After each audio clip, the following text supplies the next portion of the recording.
आप जो तीज करते हो, हरियाली करो चाहे सातुड़ी करो, उस तीज की महत्वता क्या है, इस हिंगोली की शिव महापुराण की कथा में अपने को समझना है कि उसकी मूल तत्वता, उसकी महत्वता है क्या, उसका महत्व क्या है।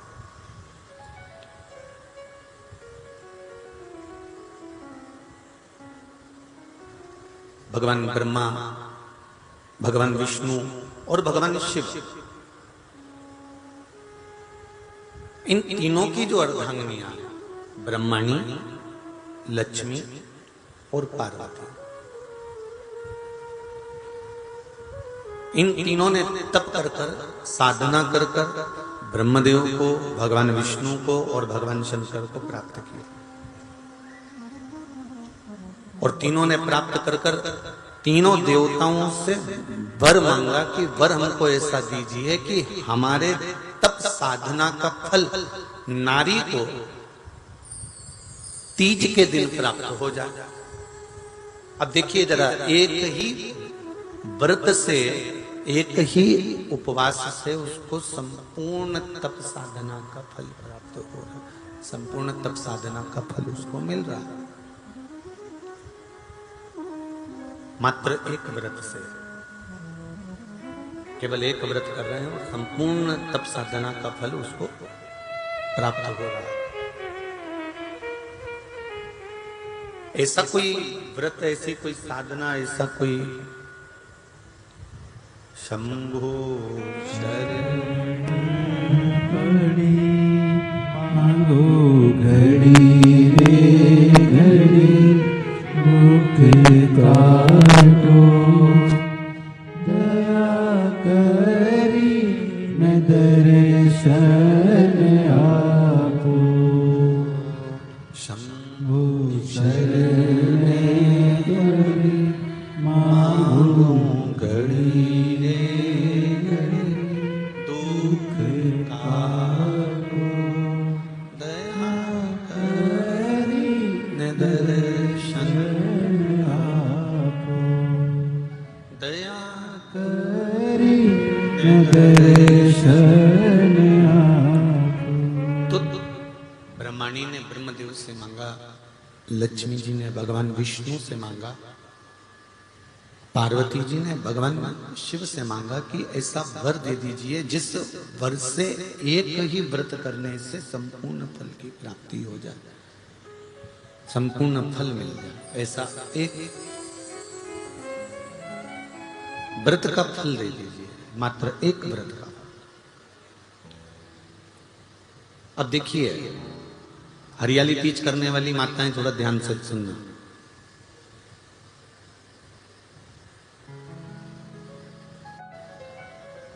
हरियाली तीज जब माताएं करती हैं तो एक हरियाली तीज, एक गणगौर की तीज, ये दो तीज के व्रत ऐसे होते हैं जिसमें जब माताएं करती हैं तो उस समय पर उमा, ब्रह्मणी और लक्ष्मी,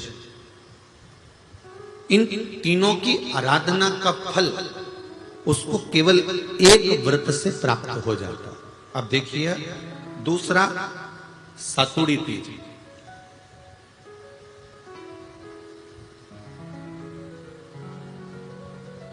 इसमें उमा और महेश्वर, उमा और महेश,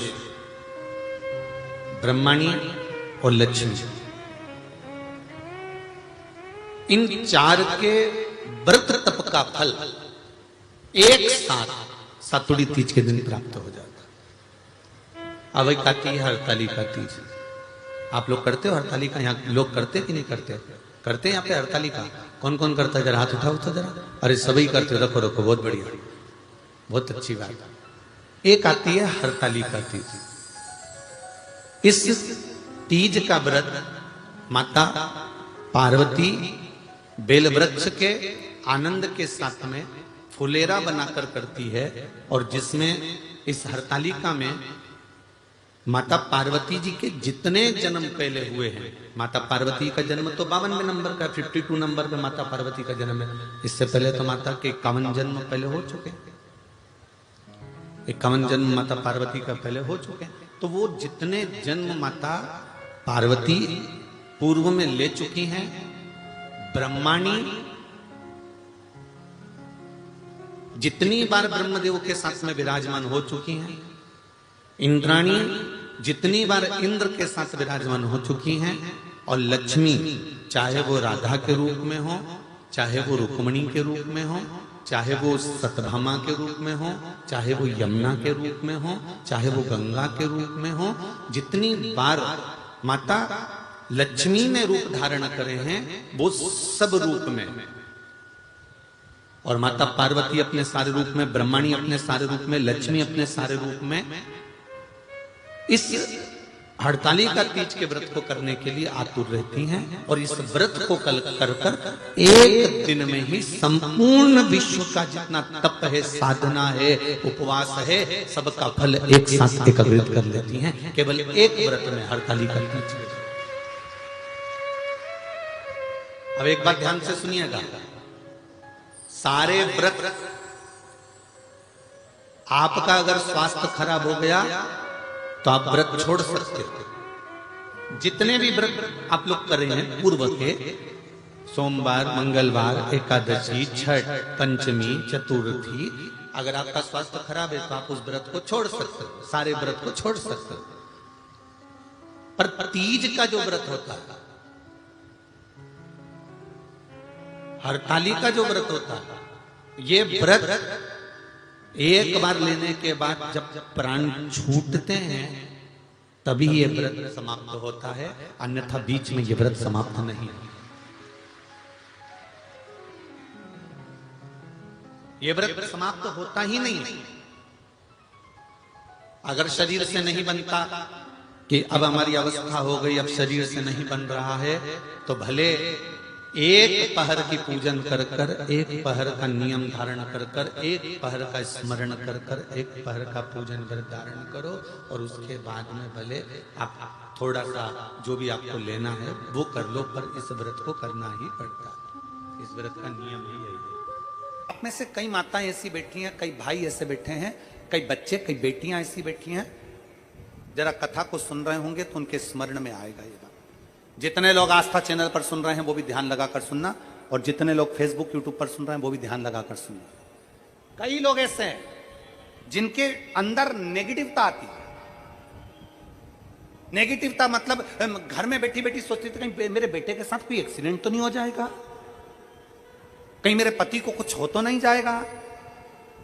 घर से निकल रही है पति के साथ, और निकलते समय तैयार होते होते मन में भाव उत्पन्न हो गया, कहीं हम जा रहे हैं और कहीं एक्सीडेंट हो गया तो, मेरा देवर गया उसके साथ ऐसा हो गया तो, मेरी देवरानी गई है उसके साथ ऐसा हो गया तो, ट्रेन से जा रही है तो ट्रेन में कुछ हो गया तो, गाड़ी से जा रही है तो गाड़ी में कुछ हो गया तो, मोटरसाइकिल से गया तो मोटरसाइकिल में कुछ हो गया तो, रात्रि को सो रही है तो भी उसके अंदर नेगेटिविटी है। और ऐसे कई लोग हैं, भले नादगांव में भले ना होंगे, हम नहीं जानते, पर ऐसे कई लोग हैं, कई लड़के हैं, कई लड़कियां हैं, कई बेटे हैं, कई बेटियां हैं, कई बहुएं हैं, कई सास हैं, कई ससुर हैं, कई माता है, कई पिता, कई पुरुषों के मन में आ जाता है मैं फसल बो रहा हूं और मुझे ऐसा लग रहा है कि बिल्कुल नहीं होगी, अब की बार तो पीक आएगी नहीं, अब की बार तो ऐसा होगा। नेगेटिव मंदिर में बैठी है तो भी नेगेटिव आ रही है, उसको लग रहा है कि कुछ गंदा, उसको गंदा समझ में आ रहा है, उसको लग रहा है कि कुछ गंदा है। पूजन करने बैठी है, देवी जी की आराधना कर रही है, भगवान की भक्ति कर रही है, और उसके चित्त वृत्ति में कुछ गंदा आ रहा है, कुछ गंदे विचार आ रहे हैं, गंदी सोच आ रही है।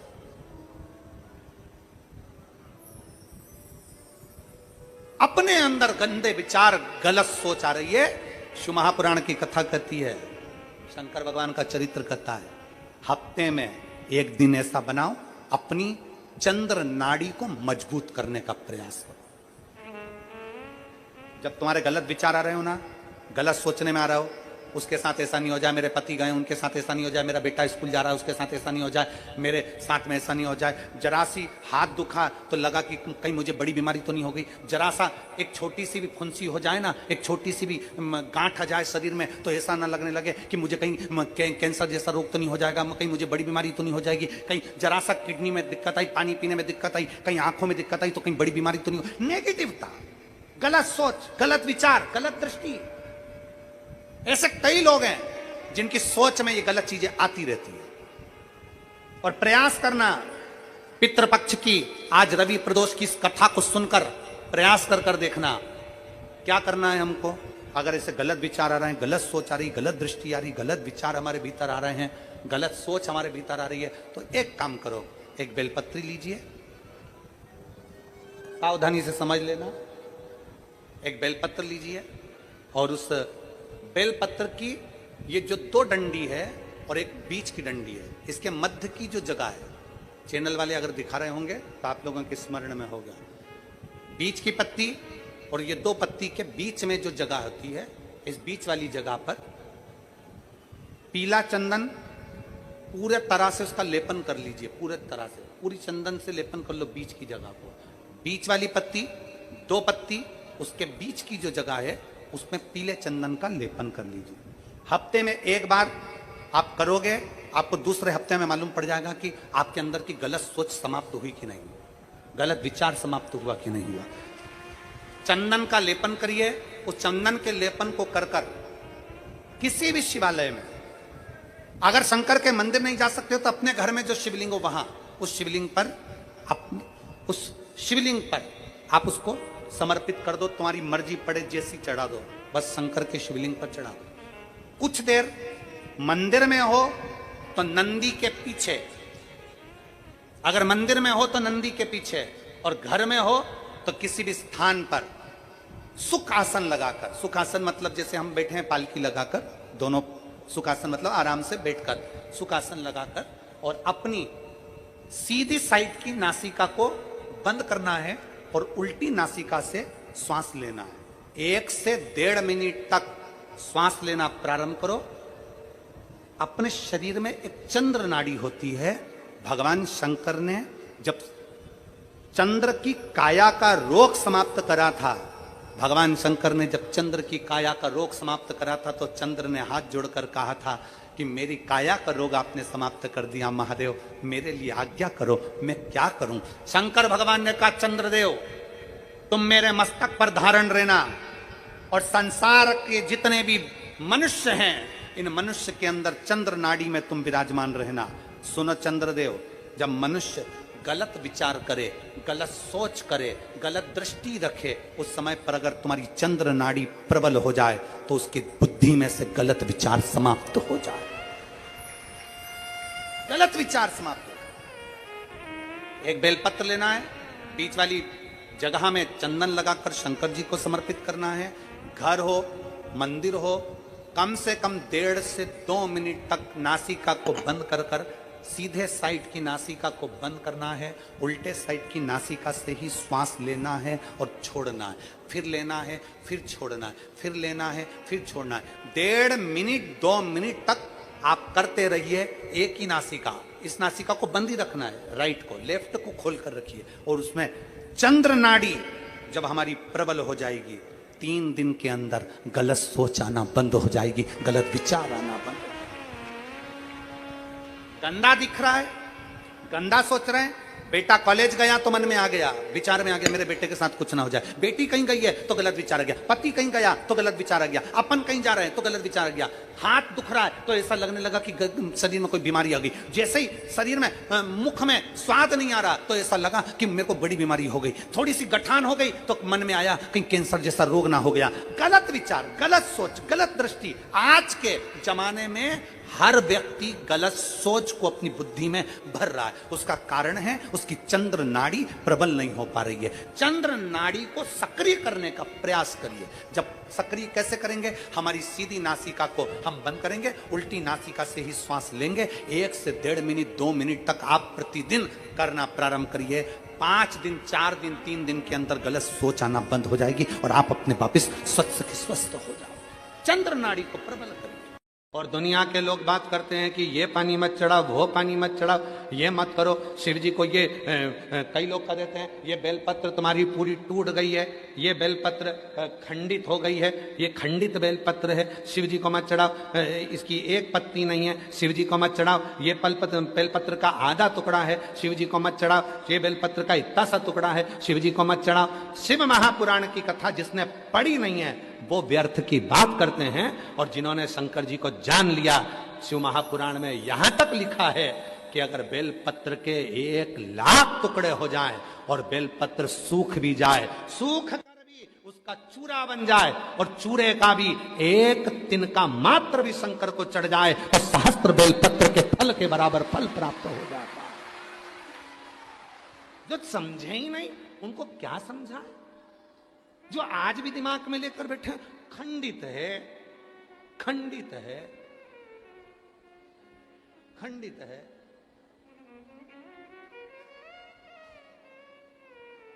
खंडित है, कई लोगों के दिमाग में बैठा रहता है। और आप लोगों से निवेदन है, आज की कथा में से ये वाला वीडियो काट के डाल देना आप लोग, जो लोग कहते हैं बेलपत्र खंडित है। बेलपत्र का टुकड़े से टुकड़ा, टुकड़े से टुकड़ा भी अगर है और वो भी अगर शिव को समर्पित है तो वो भी सहस्त्र बेलपत्र के बराबर हमें फल दे रहा है। सहस्त्र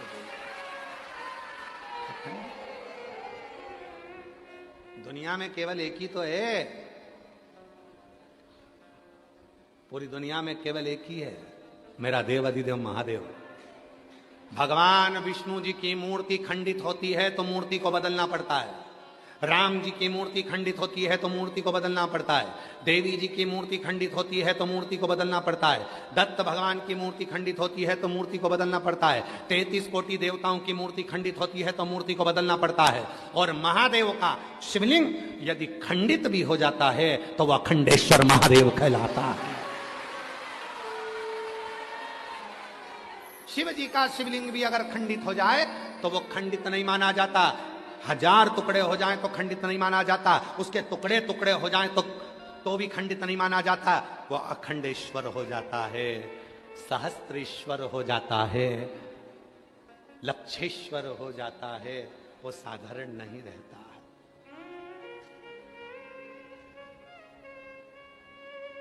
लक्षेश्वर अखंड है, वो खंडित ही नहीं हुआ।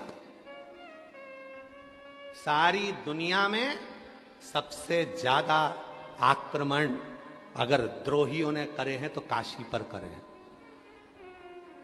अगर विधर्मियों ने सबसे ज्यादा आक्रमण करे तो काशी विश्वनाथ पर करे। सब कुछ तोड़ लिया उन्होंने, पर काशी आज भी अजर और अमर जैसी खड़ी की खड़ी है। अजर अमर है। गली गली के मकान तोड़कर देख लो, हर मकान के नीचे से शिवलिंग निकलेगा, हर ओटले के नीचे से शिवलिंग निकलेगा, हर भूमि के नीचे से शिवलिंग निकलेगा। विद्रोहियों ने पूरी तरह से शिवलिंगों को खंडित कर कर देख लिया, पर उनको क्या मालूम था ये विश्वनाथ है जो दुनिया का भरण पोषण करने वाला है। ये कभी खंडित नहीं होता, ये तो अखंड है और अखंड ही रहेगा। ये अखंड है और अखंड ही। ये कोई साधारण नहीं है, इसको समझना साधारण नहीं है। कितना भी अगर कोई वास्तु दोष बता दिया, पितृ दोष बता दिया, कालसर्प दोष बता दिया, कितना भी अगर कोई दोष बता दे तो पीपल का जो जल वृक्ष में से झड़ता है, कभी कभी आप उसके नीचे हाथ रखकर देखना, थाली रखकर देखना, उसमें पत्थर पर देखना, तो वहां पर भी पानी के निशान आपको मिलेंगे, बूंद के निशान मिलेंगे।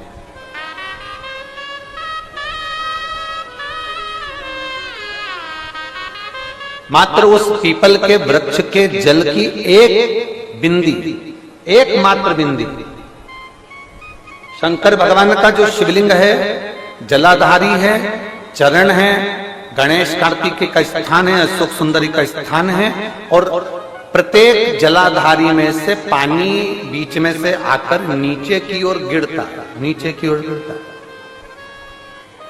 आप लोगों के स्मरण में हमने पहले भी बताया कि राइट में किसका स्थान है? गणेश जी का, लेफ्ट में कार्तिक के, बीच में अशोक सुंदरी। ये क्या है? पार्वती जी का हस्त कमल शिवलिंग, और ऊपर से जो जल एक एक बूंद शंकर जी के शिवलिंग पर गिर रहा है वो शंकर जी की 5 लड़कियां, जया, विषहरा, शामलीवारी, दौतली और देव, शंकर जी की 5 लड़कियों, एक एक बूंद पानी शिव जी पर गिरा। जहां जल नीचे गिरता है उस स्थान से जहां तक जल बहकर जा रहा है उस स्थान तक 33 कोटि देवताओं का स्थान, 33 कोटि देवताओं का स्थान। अब जहां पानी आया, जहां नीचे गिरा, उसके बीच में जो स्थान होता है आप लोगों ने देखा है कि नहीं देखा? जिनने देखा है जरा हाथ उठाओ। ये पानी जैसे यहां तक आया और यहां के बाद नीचे गिरेगा, तब वो नाली के माध्यम से बाहर जाएगा। तो जितनी दूर यहां से वो नीचे की ओर जो गिर रहा है, यहां से वो नीचे की ओर जो पानी जा रहा है, ये जो स्थान होता है, ये हमारे 3 दोषों को निवारण तुरंत कर देता है। एक हमारा पितृदोष, एक हमारा कालसर्प दोष और एक हमारा वास्तु दोष का निवारण ये तुरंत करता है। और ये तो हमने केवल आपको शिव महापुराण के माध्यम से बताया कि ये 3 दोष का निवारण कर देता है। पर यदि कभी आप ध्यान से लिंग पुराण को पढ़ेंगे, आप यदि लिंग पुराण को पढ़ेंगे और गीता प्रेस गोरखपुर की लिंग पुराण को लाकर यदि आप पढ़ते हैं, या गीता प्रेस गोरखपुर की शिव अंक को भी आप अगर पढ़ेंगे, उसका नंबर हमारे स्मरण में नहीं आ रहा है, शिव अंक को भी अगर आप पढ़ेंगे तो उसमें भी आपको वर्णन मिलेगा कि हम तो केवल 3 दोष का बता रहे हैं, पर हमारे शास्त्र तो यहाँ पर और भी दोषों का वर्णन कर रहे हैं। जैसे किसी ने बता दिया आपको शनि का दोष है, किसी ने बता दिया मंगल का दोष है, किसी ने बता दिया आपको केतु का दोष है, किसी ने बता दिया आपको राहु का दोष है, किसी ने आपको कह दिया कि बृहस्पति का दोष है, किसी ने कह दिया आपको ये वाला दोष है। दुनिया के जितने दोष, पीपल के वृक्ष के झड़ता हुआ जल की एक बूंद का स्पर्श, भले वो सूख गई हो, उसका एक स्पर्श मात्र जहां पानी नीचे की ओर गिर रहा है, उतनी परिधि, उतनी जगह के बीच में जहां से पानी गिरता है, बस उस स्थान पर अगर वो उंगली अपना नाम और गोत्र का स्मरण कर कर भी लगा दी जाए और एक लोटा जल चढ़ा दिया जाए, तो ये जितने दुनिया के दोष हैं वो अपने आप समाप्त हो ही जाते हैं। शंकर की बोल बम का नारा है। और अच्छे से समझ लो, जरा ध्यान में आ जाए आप लोगों के, नहीं तो गलत कर बैठो तो बहुत स्मरण रखिएगा। शिवलिंग जलाधारी, जलाधारी में से पानी बहता है, नीचे की ओर जाता है। जितना मोटा शिवलिंग की ये जलाधारी होती है, उसमें से पानी जहां नीचे गिरता है, जितनी भी मोटी हो, उसमें कहीं पर भी आप बिंदी लगा सकते, कहीं उस स्थान पर आप कहीं पर भी उस बिंदी को लगा सकते। कोई कह दे तुमको कि तुम्हारा मंगल गड़बड़ है, कोई कह दे तुमको तुम्हारा राहु गड़बड़ है, कोई कह दे तुमको तुम्हारा केतु गड़बड़ है, कोई तुमसे कह दे तुम्हारा बृहस्पति गड़बड़ है, तो समझ लेना कि हमारे ग्रह की दशा को सुधारने के लिए ये जो स्थान है, बस उस स्थान पर एक बिंदु, एक। अब आज के जमाने में आपने देखा होगा, जब से आप शंकर जी को जल चढ़ाना प्रारंभ करें, जब से आपने शिव महापुराण की कथा सुनना प्रारंभ करी, तब से आपने सुना होगा कि कोई भी अब ज्यादा आपको सुनने को नहीं मिलता कि वास्तु दोष हो गया, कि पितृदोष हो गया, कि कालसर्प दोष हो गया। इसके पहले का जो समय था, उस समय किसी को भी पत्रिका दिखाओ, किसी के पास भी जाओ, वास्तु दोष, कालसर्प दोष, पितृदोष, ये सारे दोष चलते रहते थे। पर तुमने जो एक लोटा जल शंकर भगवान को समर्पित करा, तुम्हारा चढ़ा हुआ जल उसी स्थान से नीचे गिर रहा है जहां हमने बिंदी लगाने का बताया, वहां से नीचे गिर रहा है, तो तुम्हारा दोष जल चढ़ाते चढ़ाते अपने आप वो दोष समाप्त होता चलेगा। सारी समस्या का हल एक लोटा। आप जो भगवान शंकर को समर्पित कर रहे हैं,